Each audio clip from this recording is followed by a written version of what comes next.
out there. It's a new way to move money. But what kind of money were we moving? It was Bitcoin. And if you rewind back to 2013, nobody knew what Bitcoin was. Nobody cared about Bitcoin. It's such a small community. But the real unlock was the blockchain, the way it was moving. So we figured, let's put the dollar on the blockchain and reimagine how money moves.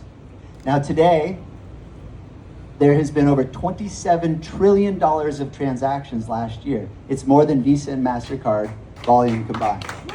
So it's pretty mind-blowing to see this idea kind of take shape. And this way that we move money now has the ability and actually is reshaping the global financial system. So stable coins have become such a central point in the crypto narrative. Because before, especially in the beginning, I talked to people about stable coins, and what would I get? I would get a blank stare. It wasn't a buzzword. People just didn't get it.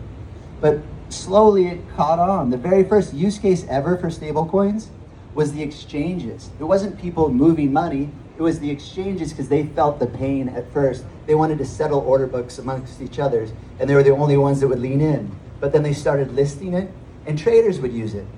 They realized, oh, I can stay in the game without leaving the arena. I don't have to turn my crypto to cash and put it into a bank. And what came next was payments. Because once the traders realized that they could move it to anyone they want with no middlemen and no bank accounts, they started utilizing it, saying this is much more efficient than anything we've ever used before. And so once people started using it for payments and they realized they could send it around the world, it unlocked something profound. Because we all hear the stories today about a freelancer in Manila getting paid instantly instead of waiting weeks. Or a family in Caracas having an alternative to their national currency and not having to be subject to inflation. Or a farmer in Colombia that actually can get paid instantly and be connected to a global opportunity.